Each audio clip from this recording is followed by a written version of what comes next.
El género de la ciencia ficción tiene decenas, quizás cientos de temas muy específicos, pero sin duda uno de los favoritos de la mayoría son las invasiones extraterrestres, porque desde que a la primera persona se le ocurrió que los hombrecillos verdes podrían venir a invadirnos, eso quedó plasmado en novelas y posteriormente en películas. Hoy vamos a recordar tres de ellas.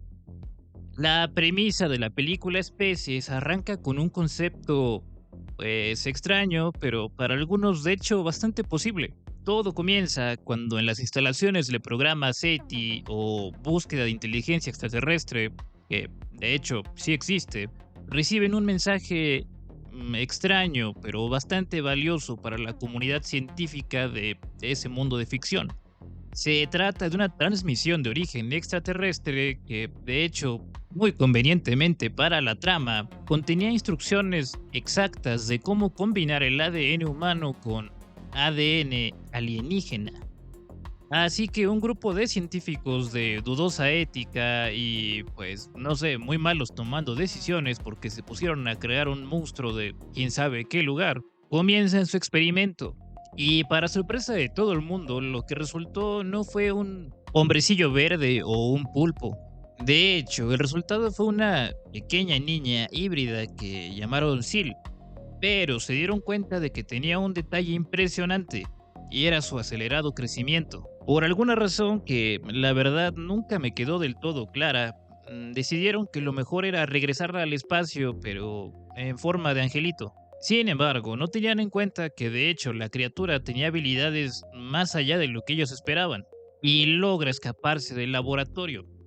Hasta este punto, cualquiera podría pensar que se trata de una película donde van a perseguir a una especie de ET, pero en versión niña caucásica.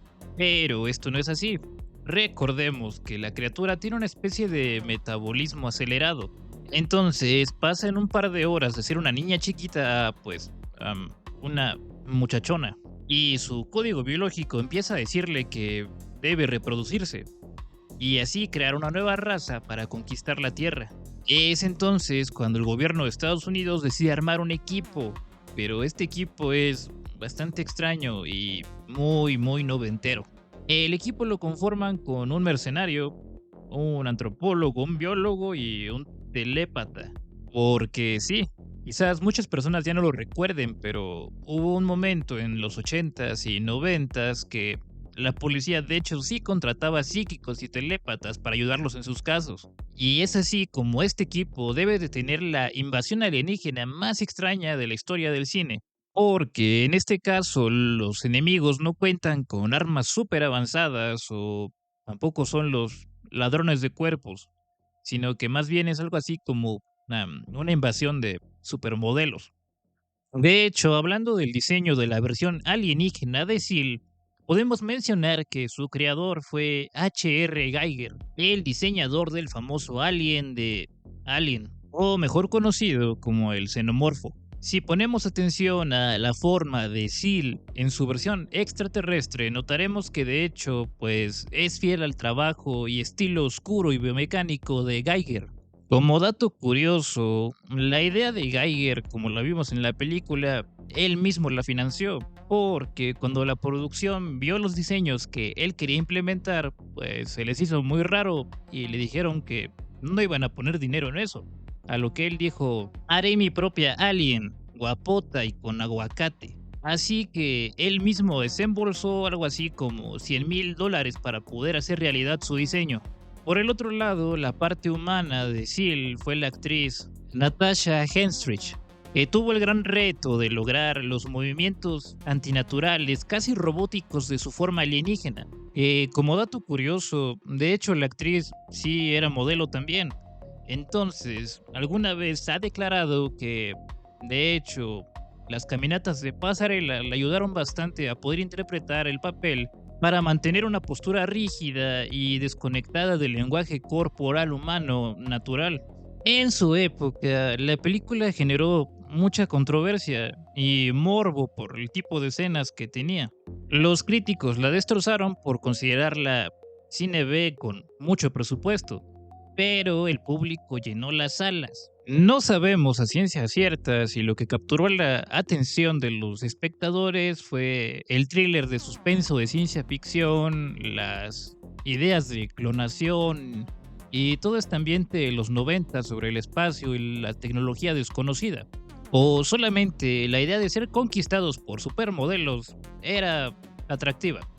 En este punto recuerdo mucho la escena donde Alfred Molina, que años después sería el Doctor Octopus en Spider-Man, caería en esta película bajo los encantos del alien. Pero, ¿usted qué opina? ¿Fue derrotado por simplemente querer ser amado o por andar de rabo verde? Déjenlo en los comentarios. En cualquier caso, la saga de especies, porque sí, tuvo después muchas secuelas, es uno de los legados más extraños de las historias de invasiones extraterrestres de los 90. La siguiente historia se basa en unas tarjetas coleccionables que fueron lanzadas en los años 60, Marcianos al ataque. Para su versión de cine se escogió al director Tim Burton, que en esos momentos ya era bastante famoso en el medio, que resultó ser la apuesta perfecta para darle vida a una trama que podría ser engañosamente simple. Un día, una enorme flota de platillos voladores rodea a la Tierra, y los líderes mundiales encabezados por el ingenuo presidente de los Estados Unidos, interpretado por Jack Nicholson, intentan establecer un contacto pacífico. Sin embargo, resulta que los marcianitos no vienen en son de paz. Resultan ser bastante crueles y con un sentido del humor medio raro. Y empiezan a desintegrar humanos por aquí y por allá. De hecho, uno de los más famosos es el primero, que fue Jack Black, que despertó de su desintegración en una escuela donde era maestro de música y engañaba a unos niños para ganar un concurso de bandas. Pero volviendo a la historia de los marcianos, la humanidad se ve envuelta en una batalla global que parece perdida hasta que descubren por accidente que las frecuencias agudas, como las de una canción country llamada Indian Love Call de Slim Whitman, hace que los cerebros de los marcianos exploten. De hecho, tardé un tiempo en captar que la debilidad eran los sonidos agudos. Yo siempre pensé que era la canción en sí porque pues estaba fea y ese era el chiste. Como dato curioso sobre el guión, los marcianos dicen ac, ac, porque eso es lo que el guionista escribía en los textos como relleno, indicando que los marcianitos estaban hablando. Aunque el guionista siempre tuvo la idea de que en algún momento alguien iba a inventar un idioma que pudieran usar en la película para los extraterrestres, pues en realidad esto nunca pasó y el famoso ac ac de los marcianos se quedó para siempre. Junto con ese sonido extraño también nos dejó otras escenas icónicas del cine para siempre, como esa donde cambian la cabeza de las personas y de los perritos, que de niño sí me daba muchas ñáñaras. Me daba miedo la idea de que un alien pudiera venir en la noche y cambiarme la cabeza por la de un perro. Pero de todas formas siempre he considerado esta película de mis favoritas, aunque en su momento esta película no fue bien recibida por las audiencias y tuvo que esperar hasta su lanzamiento en VHS y años después en DVD para poder ser apreciada por la historia. Y todo fue por culpa de una película que se estrenó meses antes y que te contaré después de recordarte que si ya llegaste hasta aquí, por favor nos dejes un like y te suscribas, porque nos ayuda mucho a seguir contando historias de invasiones alien. Sin duda, Marcianos al ataque fue la mejor película de invasión extraterrestre de 1996.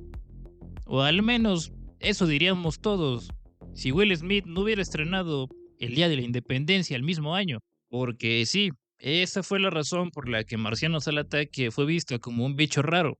Porque unos meses antes sacaron la película definitiva de pelea contra los aliens. El argumento es sobre unas enormes naves nodrizas que empiezan a posarse sobre las principales ciudades del mundo y que nadie sabe a qué vienen hasta que Jeff Goldblum, interpretando al hacker geek promedio de la época, descubre una cuenta regresiva escondida en las señales de satélites del mundo. Y como es muy hacker y muy geek y muy noventero, se da cuenta de que se trata de una invasión, pero no logra evitarlo.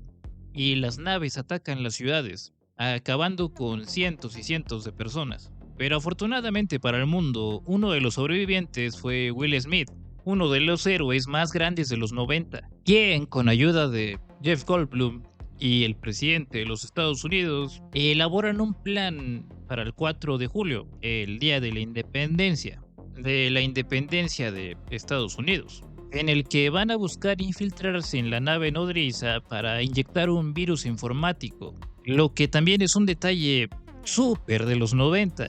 Creer que podemos detener una invasión alienígena de seres venidos desde otra galaxia con la tecnología más avanzada conocida por la humanidad, solamente con un virus insertado en un disquete.